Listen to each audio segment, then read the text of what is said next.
Hey, sophomores, Mr. Hoffman here, and I wanted to talk a little bit about Old Man and Sea a little bit. Just a reminder, you have an essay.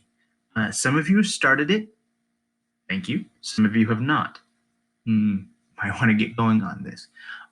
Do know that even though we're on break, I used air quotes there, even though we're not meeting in person, there are still assignments that are going out. There are still uh, projects that you have to do, and you do get grades during this time. We're not on like a spring break right now. We're in session. It just looks different. So do keep that in mind.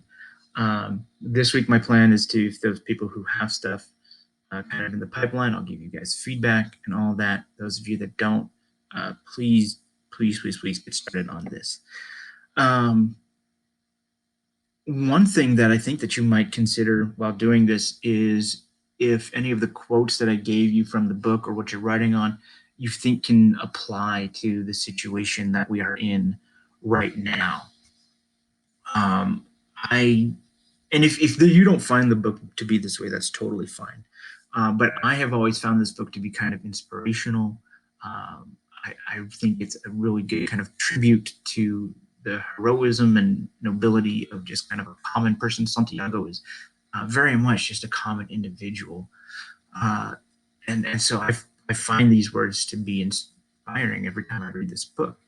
And I've been thinking a lot, actually, as we've been on break and I haven't been able to see you guys and things have been upended, that that line that Hemingway has, that man can be destroyed but not defeated. And it's always been one of my favorite lines in the book. I'm pretty sure the first time I read that line, I underlined it, I circled it. It's always been a line that stuck out to me, and especially it sticks out to me now because um, this is an unprecedented time that we live in. This is no one could ever prepare for this. Um, it's something that we're struggling with as a society. Uh, those are just the facts of the situation. Um, and for many people, it looks dire. Maybe not so much for here in Montana, but um, I have, and maybe you have, relatives in families that are in places that are harder hit, such as Washington or California or New York.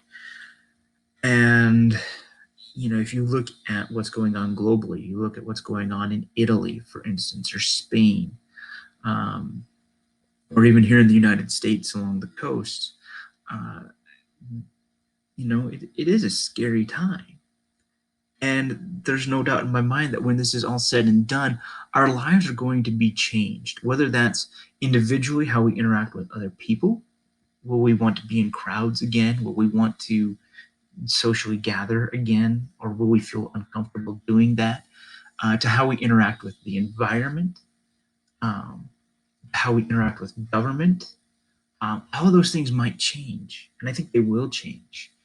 And I think even global systems of how we move goods and people are going to change, and systems of government are probably going to have to change in response to this, even after it's done. And it's kind of scary to think about that too, the long term ramifications of this. But as Hemingway says, man can be destroyed but not defeated. Life as we know it might be destroyed. It might have ended. It might be shattered. But from that, we can rebuild something. And we won't be defeated if we work through this together, if we rely on kind of our inner strengths, if we come together as a community, perhaps we can, um, make something of it. We won't be defeated by this. Our lives will change, our societies will change, but they will continue. We won't be defeated.